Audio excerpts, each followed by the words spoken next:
Okay, hello everyone. Welcome to the Marine Environmental Education Center. We are a partnership between Nova Southeastern University and Broward County Parks. So we are part historic home and part environmental center. We're open to the public where people can come in and view the historic home from the 1960s. We can also check out our interactive cabana center, and then we have our resident green sea turtle captain. We also have 3 little turtles upstairs, so they have become our conservation ambassadors. So they are animals that were either injured or they were someone's pets and they can no longer survive in the wild by themselves. So they are living out the rest of their lives with us. And again, just trying to be an educational resource about these awesome species we have here in Florida. So today we're going to be talking all about Captain, our resident green sea turtle. So we'll start just a little bit about why Captain's here, her injuries, her history, and then we'll go into general sea turtle ecology, biology, conservation, and we'll also touch on nesting. So we're going to get started with Captain. So anytime we talk about an animal, my favorite way to start is really, really broad, and then based on its characteristics, we can then narrow it down till we get to a specific species. So the first question we want to ask ourselves, is it a vertebrate or an invertebrate? And those 2 words just mean, does the animal have a backbone or no backbone? So if you're not sure what a vertebrate is, you can take your hand, put it in the middle of your back, rub up and down. You guys feel that bumpy thing? That's your backbone. So us humans, we are vertebrates. We have 5 major groups of vertebrates. We have mammals, we have birds, fish, reptiles, and amphibians. So today we're talking about a sea turtle, which is going to be a reptile. So our reptiles include snakes, lizards, gators, and turtles and tortoises. So Captain does have a backbone just like us, but we kind of differ from there. So there are 4 major characteristics that all reptiles have. The first thing is that their skin is covered in scales. So as Captain comes by, you might see the top of her shell, her carapace, and those kind of circular shapes on her. Those are her scales. Now sea turtles, they have modified scales called scutes. The scales are very noticeable on her head and on her front flippers. Or if we think of a snake, especially when they shed their skin, they have very scaly skin. As mammals, we have fur or hair covering our skin. So we have arm hair, we have hair on our head. If you think of cats and dogs, their bodies are covered in fur. So we're a little bit different from our reptiles. One thing that we do, the same thing that reptiles do, is that we breathe air using lungs. So Captain has lungs just like us. All of our reptiles have lungs, but they are a little bit better at holding their breath than we are, and we'll talk about that later on. So we have skin covered in scales. They use lungs to breathe.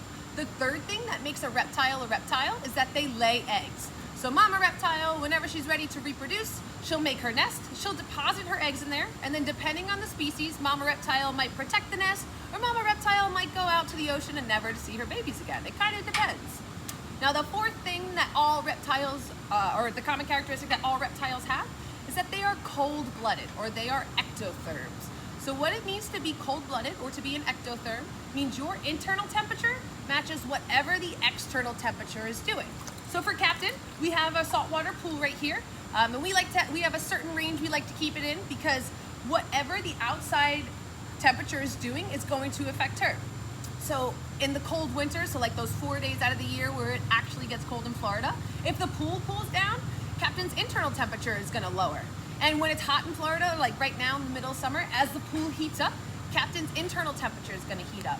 So has anyone ever seen a lizard or a gator or a snake in the morning sunning themselves on a rock, getting nice and warm? That's because at nighttime, it cools down. So in the morning, they can't just jump up and start their day. They have to warm themselves up. Now that's different from us humans, us mammals, because we are endotherms or warm-blooded. So what that means, our body is set at a certain degree, a certain temperature, and if we get too hot, our body has a response to help cool us off. And if we get too cold, our body does something to help warm us back up. So our internal temperature is usually at 98.6, and if we get too hot, we start to sweat. And if we get too cold, we actually start to shiver, and our muscles shivering and working actually generates heat to warm us back up. So the 4 common characteristics that all reptiles have: scaly skin, they breathe air just like us using lungs, they lay eggs, and they are cold-blooded, or they are ectotherms. So now we're going to talk about Captain.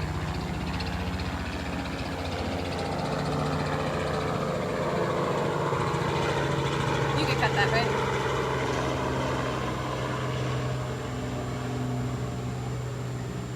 So now we're going to talk about Captain, our resident green sea turtle.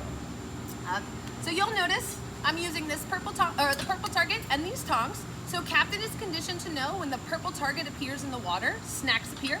Captain really only loves two things in life. The first thing is breakfast, and the second thing is dinner time. So she's very food motivated, just like us. So this makes it really easy for us. We have a very large pool. If we need her to come up to us, if we need to adjust her backpack, if the vet's coming, if we have to evacuate her for a hurricane, it's really easy for her to come up to us once we drop this target in the water, because she knows snacks appear. She's very food motivated. And then you'll notice I'm using these tongs. So I came in to work with 10 fingers today, and I want to leave with these 10 fingers. So I use this just for my safety and Captain's safety, because she has a very sharp beak. So she has a serrated beak, kind of like a steak knife. And these tongs just prevent my fingers from being hurt. So she is very used to us just dropping this in, and as she takes a lap, she'll come, once this is in the water, she'll come right up to us, and we'll go from there. So Captain is between the ages of 17 and 19. She was struck by a boat back in 2010, and she was hit on the top of her shell, or the top of her carapace. Now remember, we talked about how she's a vertebrate, right? She has a backbone. That backbone, the spinal cord runs right along inside that backbone. So her backbone runs right along the middle of her shell, and that's where she was struck. So she has a couple issues because she was struck right on that backbone. Just like us, if you do have damage to your spinal cord, you could become partially paralyzed, and that's what happened to Captain. So one of the biggest issues she has is that she is partially paralyzed. She does not have full mobility of those back flippers, and you'll notice it as she comes by and she swims. She pulls really hard with her front flippers, and then her back legs just kind of hang out there. The other thing that got damaged when that boat hit her spinal cord is her digestive system. So she does have some digestive issues. She has to have some medicine. So you'll notice I'm making these little lettuce roll-ups. So Captain, because she is partially paralyzed, we do give her a fiber pill just to keep everything kind of moving and grooving inside of her. And we also give her what's essentially Gas X, so to prevent any extra gas bubbles. So if she doesn't go to the bathroom for a couple days, just like us, that's not good, and we have to call the vet. So we want to make sure with all this fibrous plant material she's eating, that everything is just being processed through and that she's staying happy and healthy. So the major issue that Captain got from that boat strike was buoyancy issue. So you'll notice she has this black backpack on top of her. So like I said, she was hit in 2010 up near Jacksonville, so northern Florida. She was hit towards the end of her carapace right here. Now when boat strikes happen, air bubbles usually get into the back of the sea turtle shell. So when they found her, she was washed ashore. They actually sent her to rehab over in Jekyll Island, Georgia, at the Georgia Sea Turtle Center. So when they brought her in, they were like, okay, she's got this prominent boat strike. We know she has buoyancy issues. Let's see what we can do to help get her back into the wild. Because every goal of a rehab facility is to get the animal nice and healthy so that they can release it back into the wild. So she actually spent 3 years there, and what they did with her was dive therapy. So what that means is that the Captain just practiced diving down to work that air bubble out of her shell. So she was there for 3 years. After 3 years of dive therapy, they were like, wow, she looks great. Let's go ahead and release her. So anytime an animal washes up, they do tag the animal. So you'll notice she has these 2 tags in her front flippers, and she also has a pit tag or a microchip. So very similar to what we put in our cats and our dogs in her shoulder. The reason for this, like I said, every goal of a rehab facility is to release them. But if something were to happen and the animal were to wash up again, they'd be able to quickly identify that animal. So after 3 years, they released Captain, and about 3 weeks later, she washed up again, this time in St. Augustine, Florida. Now remember, she has those tags in her, so they were able to identify what turtle it was, so they knew it was Captain, they knew it was a green sea turtle, they knew she was struck by a boat in 2010, and she had a lot of buoyancy issues. So this time they decided to send her over to Moat Marine Lab in Sarasota on the west coast of Florida. There they have deeper pools, so they were hoping with more dive therapy they'd be able to work those bubbles out and she could be a neutrally buoyant turtle. So she has this black backpack on, and there's a little bit of weight in the back of that backpack. So without that backpack on, Captain has what we call bubble butt. So all those micro bubbles in the back of her shell gives her a little bit more buoyancy in her tail, and her face is down. Now remember, they breathe air just like us, so they need to surface to breathe. So the amount of energy that Captain uses without that backpack on to come up to the surface to breathe is a lot. And then she could get stressed out, and we don't want that to happen. So the weighted backpack just keeps her nice and neutrally buoyant in the water. At Moat Marine Lab, they did a little bit more of an in-depth survey of her insides. So they did an MRI, they did an X-ray. They actually put a microscope down her throat to figure out what was going on. And while she was there, that's when they determined she was a non-releasable turtle. Her injuries were so severe that she could not survive in the wild by herself. Mostly the buoyancy issues, but also that partial paralysis. So they needed to find a forever home for her. While she was at Moat Marine Lab, she developed this behavior of eating anything in her enclosure, which included things on the bottom like rocks and sand. Now sea turtles, especially our green sea turtles, since they eat seagrass, they do eat some sand naturally just from tearing up the seagrass, but they shouldn't be eating it the way that Captain started to eat it at Moat Marine Lab. So it actually started clogging up her digestive system, and the vet had to come, and it just didn't end well for her. So when we were coming up as a facility in 2017, you write what kind of pool you have. We have a bare bottom pool, and when we said what kind of pool we had, the FWC contacted us and they were like, we have a turtle for you. So we actually have a bare bottom pool just for Captain safety. Again, she did develop that behavior of eating sand and rocks, and it's not good for the digestive system. So that's why she's here with us, and that's why we have this nice aqua bare bottom pool. So Captain is a resident green sea turtle. She is between 17 and 19 years old, and she's gonna live out the rest of her life with us. So she can live anywhere from 80 to 100 years old. So she's got a long life ahead of her. Now, as a green sea turtle, they are vegetarians. So out in the wild, they'll eat seagrass and algae. Here, we give her a mixture of leafy green, romaine, cucumber, and green pepper. The reason why we do that, there was a study done a few years ago that shows the macronutrients in these 4 vegetables is most similar to her natural diet out in the wild, which would be seagrass and algae. So you guys remember those lettuce roll-ups I was giving her? We also give her 2 other things other than the fiber and the Gas-X. We give her calcium to help build up her shell and get it nice and strong again. And we also give her a multivitamin. So any micronutrients she's not getting from her food, she'll get it from that vitamin. Nice job, pretty girl. So like I said, sea turtles, our green sea turtles have a serrated beak. They actually don't have teeth at all. So each species, their beak is adapted for their diet. Now we have 7 species of sea turtle in the world. We get 5 off the coast of Florida, and 3 of those 5 nest on our beaches here.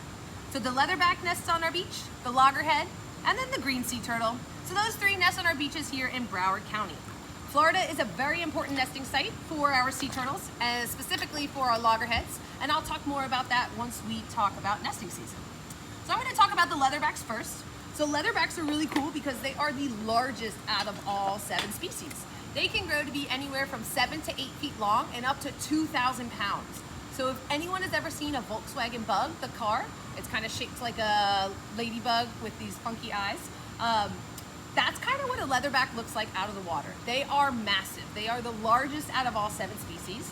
But what's really cool about them is that they are the only soft shell species of sea turtle. The other 6 are going to be hard shell. Now there's a reason why that leatherback has that soft shell. They love eating deep water jellyfish. That is their favorite thing to eat. Now deep water jellies, as you dive down into the ocean, the pressure gets greater, right? So if anyone's ever dove down before, they've had to like pop their ears because the pressure gets too much. So leatherbacks, they have that soft shell because it allows them, as they dive down, to compress their bodies so that they can eat their favorite snacks, and then when they come back up to the surface to breathe, they can then expand where the pressure isn't as strong at the surface of the water. So leatherbacks, they love eating deep water jellies, but jellyfish are slimy, right? So they actually, their beak is adapted. They have 2 hooks on their beak so that when they do eat the jelly, those hooks, they act like vampire fangs so that the jelly won't fall out of their mouth. Now jellyfish sting, right? They're related to our corals and our anemones, so they have stinging cells called nematocysts. So the leatherback actually has an adapted throat or esophagus to help them swallow that jelly. They have these finger-like projections called papillae in their throat that help push the jellyfish down into their stomach, but also prevents them from getting stung. I think it's amazing because they eat an animal that stings them, but their throat's like, I'll save you, don't worry. So it's really cool that those leatherbacks have that adaptation. So like I said, the leatherbacks are the largest. They are the only soft shell species of turtle, and that is because they dive really, really, really deep into those deep ocean waters just to eat those jellies. Now the other 6 species are going to be hard shell, and our green sea turtle is going to be the largest out of the hard shell. So green sea turtles can grow to be anywhere from 3 to 4 feet long, and they can grow up to 400 pounds. Right now, Captain, like I said, she's between the ages of 17 and 19. She is about 2 feet long and close to 65 pounds. And they don't reach full size. They aren't considered adults until 35 years old. So she's got a lot more growing to do. And they live forever, right? So reptiles, they're very long living and they are slow growing. Slow growing also means that they're slow healers. So that's why Captain spent so much time in rehab.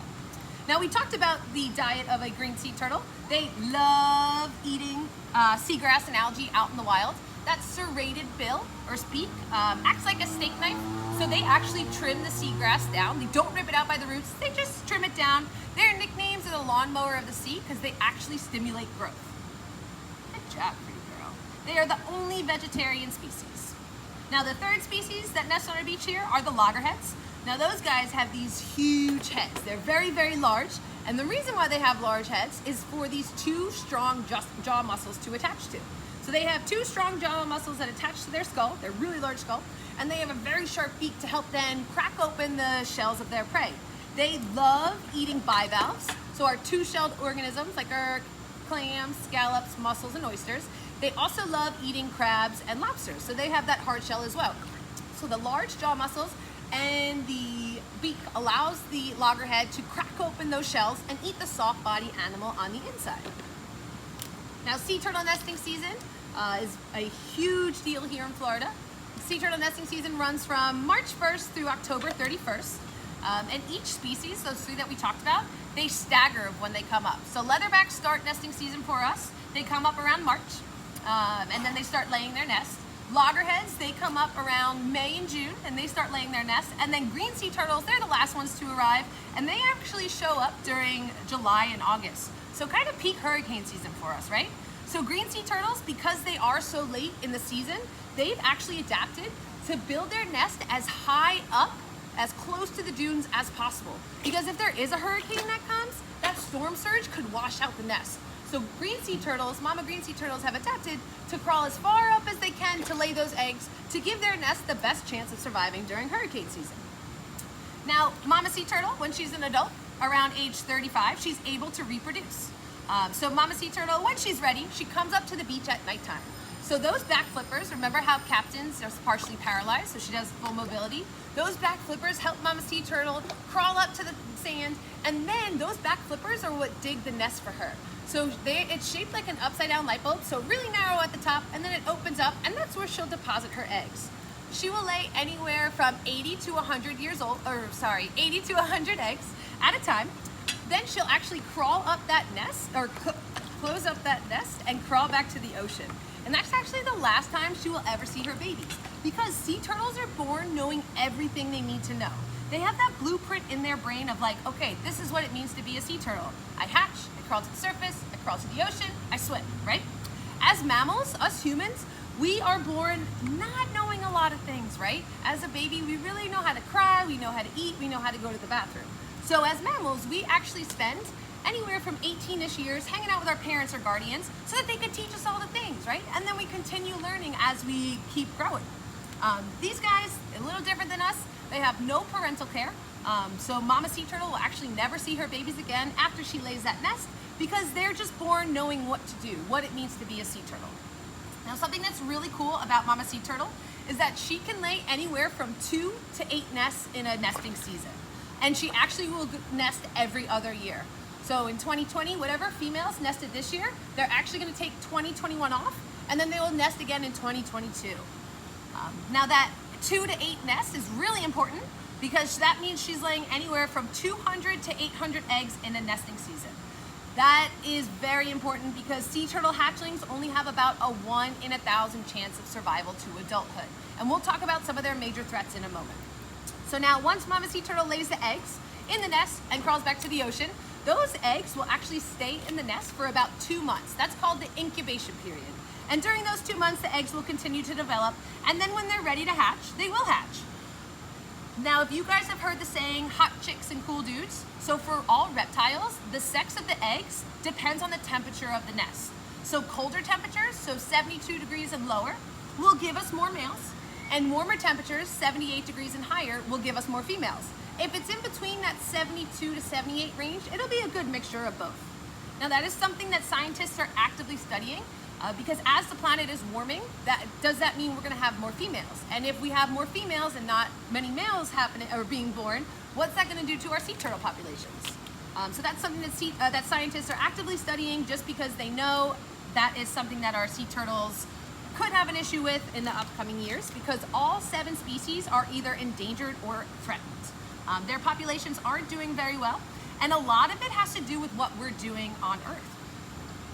So those little hatchlings, they spend 2 months in the nest, that incubation period, and after 2 months at nighttime, those little hatchlings will begin to hatch. So they actually begin to hatch, they kind of crawl up, and as they start to crawl up, the sand kind of goes underneath them and pushes them up like an elevator. So eventually those hatchlings get to the top of the surface. Then the little hatchlings will look for the brightest thing in the sky at nighttime, reflecting off the water, because that's what they know is safe. So usually the brightest thing in the sky at nighttime is going to be the moon. So the hatchlings, when they get to the surface, they look for the moon reflecting off the water, and they know, since they're born knowing everything, that's where I'm going. And then they'll crawl to the ocean. Now their journey's not over yet, because once they get to the ocean, they actually swim for 48 hours straight, so 2 whole days they're swimming. They're trying to get out to the Sargassum Sea, which is that giant patch of the Sargassum algae we get floating on our beaches here. It's that brown-green algae that has the circular floats, hangs out in these huge patches. So because of the way the ocean currents work, there's a huge collection of it in between us, the US, in between the Caribbean, and in between Central and South America. And that's where our little hatchlings are trying to get, for 2 reasons. One, since they're tiny, they're the size of my palm when they're born, they're bite-sized. Their nicknames are the chicken nuggets of the sea, because everything likes to eat them. So they're trying to get to that algae patch just so they can hide. They can hide from their predators, they can camouflage, they can blend in, and hopefully get some protection and they won't be eaten. They also will try to eat as much as they can, because they're trying to grow. Because once they reach about captain size, if not bigger, a lot of things aren't a lot of natural things aren't a big threat to them anymore. So when they're on land, so when they're in the nest, they are a huge prey item for a lot of our predators, including bobcats, foxes, dogs, raccoons. Ghost crabs will go after them, fire ants will go after them, humans will go after them as well. There are some island cultures that believe that sea turtle eggs have a medicinal value to them, but it's not true, they don't. Here in the US, they are federally protected, so you are not allowed to hunt, harass, kill, bother, touch any live sea turtle, and you're not allowed to mess with the nest either. So here in Broward County, we have the Broward County Sea Turtle Conservation Program. That is an organization that is up and down the beach during nesting season at all times, and they're the ones who make sure when mama sea turtle comes up, nobody's messing with them. And once mama sea turtle lays that egg, or lays the nest, they'll actually mark off the nest with the 4 wooden stakes and the pink tape, just to keep those guys safe. Good job, pretty girl. So once they make it to the surface, they then have to get to the ocean, like I said, and since they are bite-sized, a lot of things like to eat them. So fish will go after them, seagulls will go after them, ospreys could go after them, sharks will go after them. A lot of things like to eat these guys because they're so tiny and they're bite-sized. Now, once they reach captain size, and once they reach full grown as well, nothing really goes after them other than sharks. So sharks are going to be their natural predator once they're full grown. Now, turtles swim fast, but sharks are actually faster, but only in one direction, which is straight.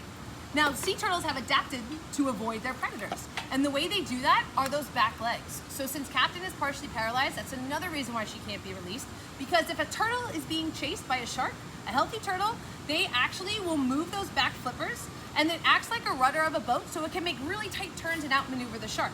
So if a turtle is being chased by a shark, and then all of a sudden it's like, goodbye, the shark's like, whoa, whoa, whoa, whoa, whoa, come back here.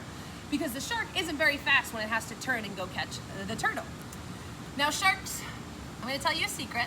You can't tell the sharks I said this, but sharks are very lazy. That's why we always hear about them going after something that's injured, dying, or old, because it's going to be an easier catch for them. They don't have to waste as much energy. So if a healthy turtle is outmaneuvering the shark after a couple times, the shark's just going to give up because it's not worth spending all that energy trying to catch an animal that fast when they can go find something that's injured. So for the most part, their natural predators are going to be sharks, but if they are healthy enough, they will be able to avoid them. So the one way that they avoid their sharks are using those back flippers like rudders of a boat. The second way, they kind of have a built-in shield, right? Think of that shell, think of that carapace. It's made up of keratin, so what we find in our fingernail and our hair. So if a sea turtle is being chased by a shark, another thing they could do, they will actually turn on their side and use that shell like a shield, which is really cool. So because that shell is very hard, the shark can't bite into them. Good job, pretty girl. Now, sea turtles, both our hatchlings and our adult sea turtles, the biggest threat to them are going to be humans. So what we're doing, with a lot of things on this planet, a lot of our actions are affecting not only our land environment, but also our ocean environment. So one of the biggest threats to our hatchlings is light pollution. So here in Florida, during sea turtle nesting season, we have what we call turtle time. So at 9 p.m., if you live along the coast, you have to turn your lights off, or you have to get those special orange colored lights. Sea turtles cannot see the color red or orange really well. And remember, they're looking for the brightest thing in the sky at nighttime. So if it's a new moon or if it's cloudy outside and the hatchlings begin to hatch, what are they gonna look for? Now let's say I live on the beach and I have my back porch light on. Those hatchlings, they're gonna get disoriented, right? They're gonna go to the brightest light because that's what they think is the safest. Now if the moon's not out, but my back porch light is on, those hatchlings are gonna crawl from the beach to my back porch.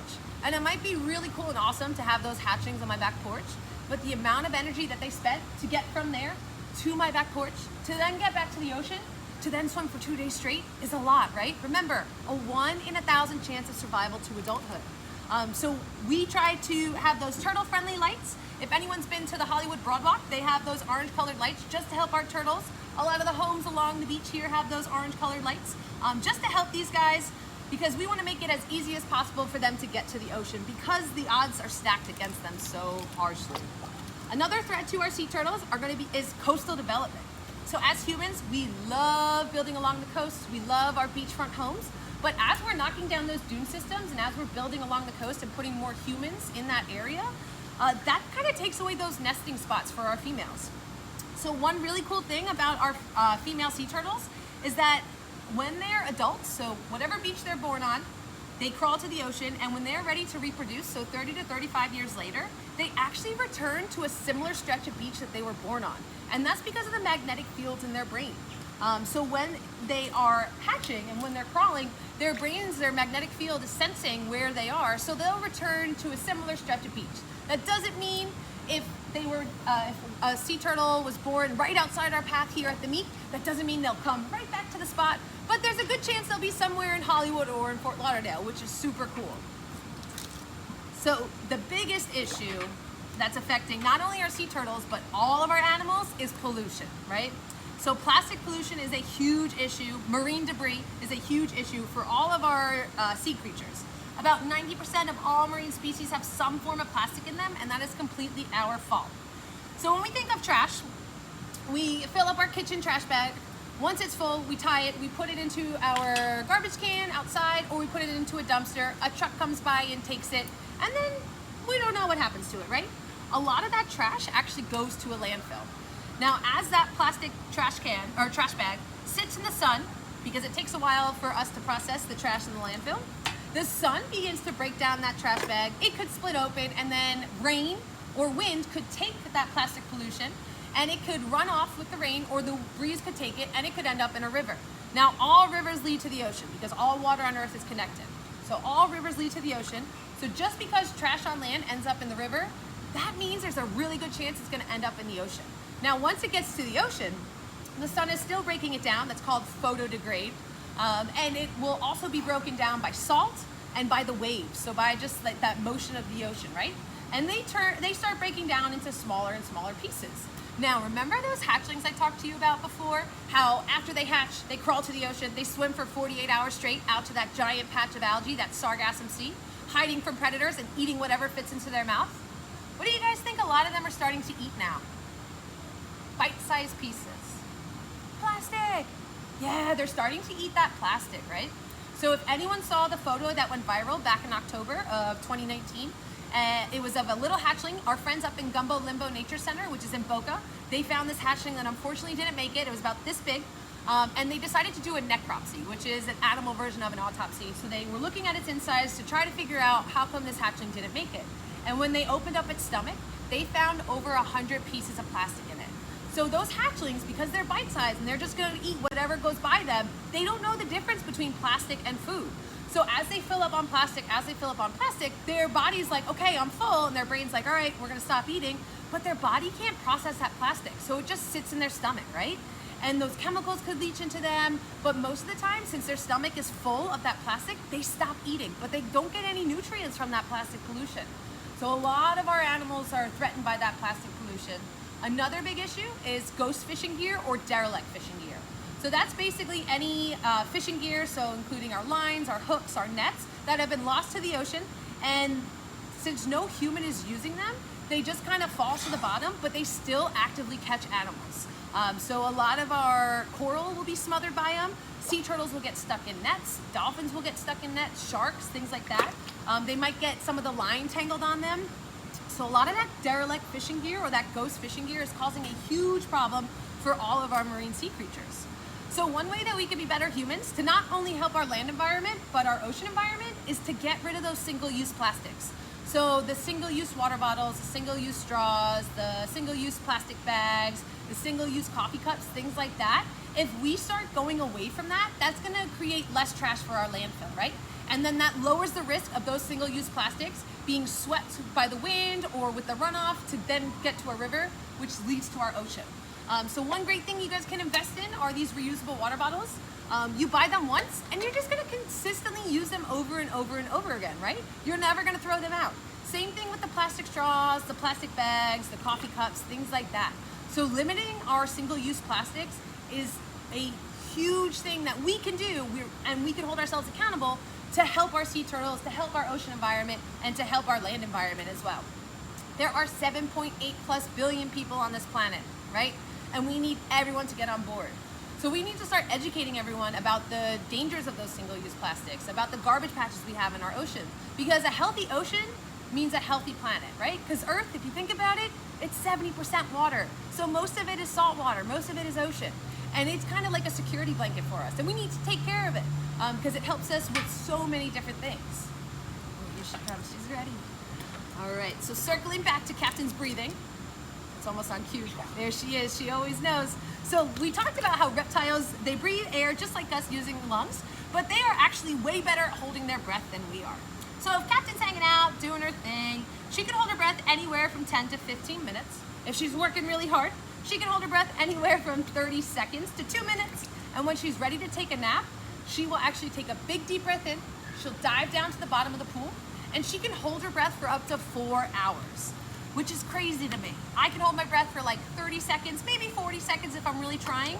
She can hold her breath for up to 4 hours. There have been reports of sea turtles holding their breath for up to 7 hours. So they're just a lot better at holding their breath than we are.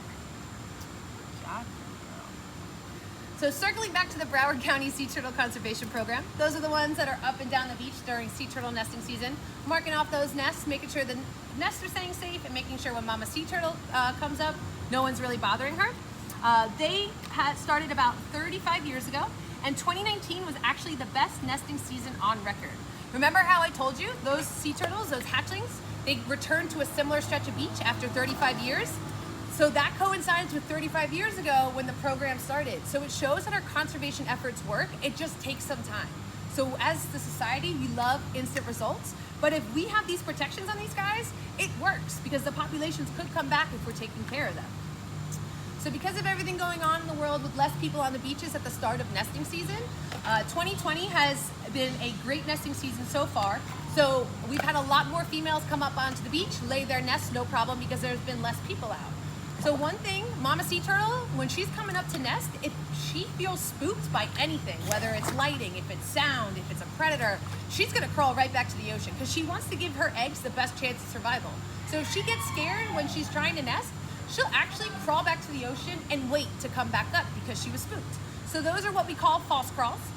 So because of less people on the beach during the beginning of nesting season in 2020, we actually have had a huge number of nests, but that doesn't mean that we're gonna have more hatchlings, right? Remember, they have a 1 in 1,000 chance of survival to adulthood.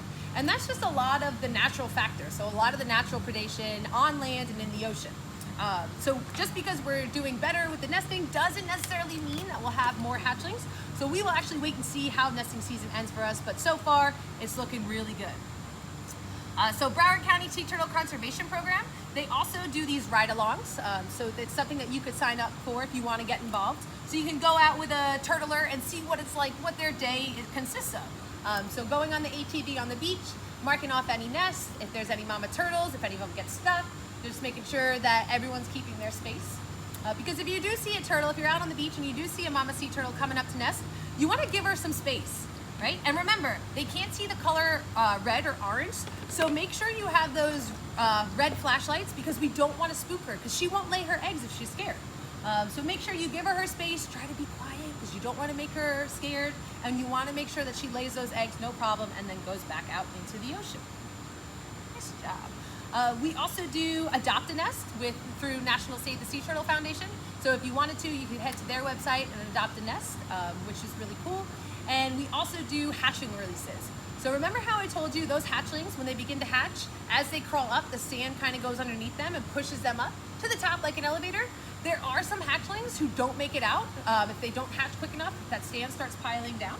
But what Broward County Sea Turtle Conservation Program does is they'll go out 2 days later and they actually excavate the nest. So 2 mornings later, they dig up the nest just to see if there's any stragglers who didn't make it out.